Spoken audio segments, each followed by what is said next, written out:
One man has been killed, several others injured when a crane collapsed in New York City. Okay, we're on the 30th floor now, and the crane is starting to move again.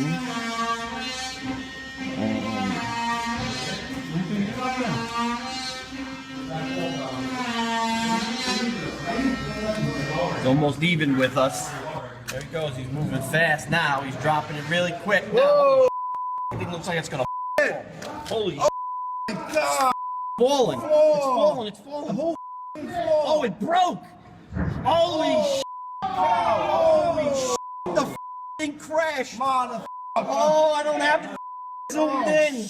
Holy cow!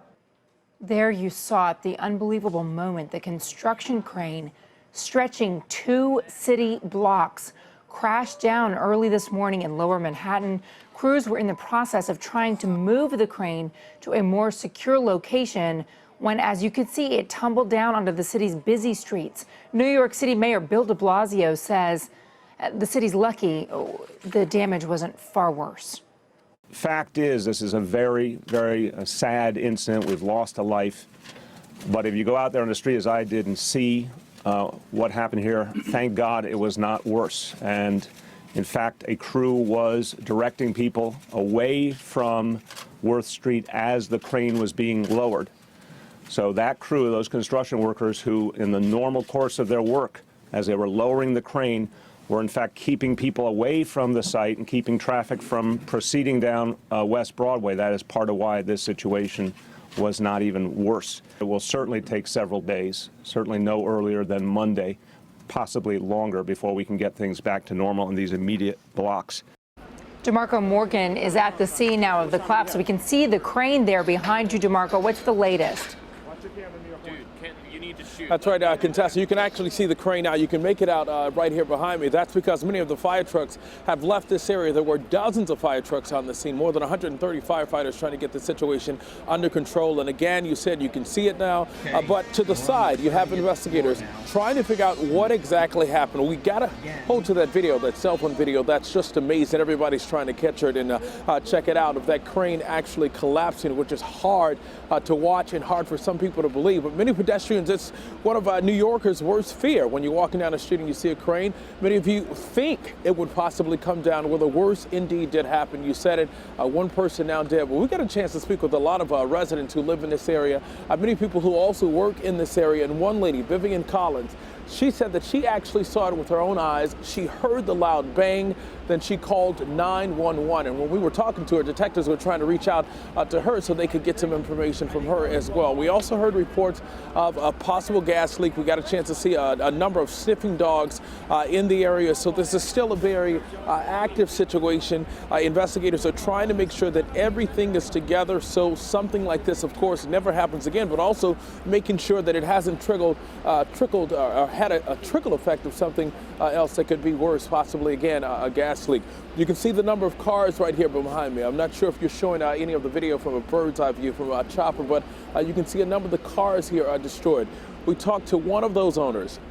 He heard the bang, immediately ran to the window, saw his car had been completely destroyed. He said he wasn't even thinking about his car. The only thing that he could think about was running out of the building to try and help those on the ground, those pedestrians who were in the area. He said he rushed down along with a number of his workers, and they were trying to make sure that everybody was safe. Unfortunately, again, one person has died, 3 people injured, 2 critical, but we're hearing that their injuries are none life-threatening. And again, Mayor Bill de Blasio saying that he's going to do everything that he possibly can to get to the bottom of what's going on. This Chase Bank right here, when we first arrived on the scene just minutes after it happened, had turned into a command center where they were trying to, again, gather those information, the latest information on this incident.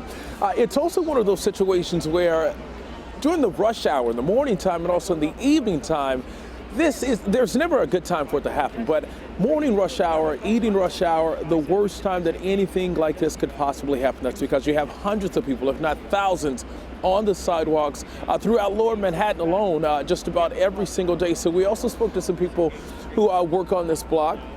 were headed to work. One lady said she stopped by the ATM, and she believes that had she not made that stop, she too could have been on this sidewalk and possibly injured. Contessa. You know, you mentioned that New Yorkers walk underneath these cranes, and it is a pervasive thought that they have come crashing down in the past. I walked that street, DeMarco, with my 2-year-old twins, and there's cranes up all over Lower Manhattan. There's a lot of construction going on right now, and you gotta wonder, are they safe? What are you hearing about why it came down? Was it the weather? Was it the error of the construction crews in trying to keep the thing? Is there any indication why the crane came crashing down? Well, that's exactly what investigators are trying to find out. We're actually hearing that weather may have played a factor, but of course we're still trying to get that part of the information confirmed. But they knew today was going to be a little bit windy, of course, with the snow coming in earlier today. And some of the residents said last night, they saw workers basically trying to bring it down, trying to move it around, trying to do something with it. And they believe they were trying to put it in a position to where it wouldn't be a danger. However, that did not work out earlier today. And you said it, you walked this area. I live just a couple of blocks from this area as well. There are always cranes here, even if they're not washing windows or trying to replace AC units. There are cranes just about everywhere, and it is a big risk and a big worry. And we spoke with one official today who said when pedestrians are walking, you always got to be aware of your surroundings. We're always on our phones, tweeting, rushing, trying to get to work, and you never think that something like this could happen here. But again, they're trying to find out what exactly caused it to come down. Did weather play a factor? Was it human error? Those are big questions, and investigators are trying to get to the bottom of it. You know, it's true that in the city, you really need to be ever present, and not just because of cranes, but because of cars jumping the curb and all that. But I got to tell you, the size of that crane, stretching 2 blocks, even if you saw it and you looked up and you saw it coming down, you wouldn't know where to run in order to be safe. It's incredible video. Oh. You're right, Contessa. Actually, one of the women that we spoke with, she called it the mother of all cranes. She said it was huge, and you can see just about how big it is. It actually stretches for about a block or two, almost like a block and a half here. And I can imagine, where do you run? That is a good question. Yeah. Where do you take off when you see something so huge and so big coming crashing down here? So that is a good point that you have made, but you know what, in that situation, you got to do what you got to do, and the best thing is just to get out of the way. Unfortunately, that wasn't the case for a couple of people here. DeMarco, thank you so much for the report there from the scene in Lower Manhattan.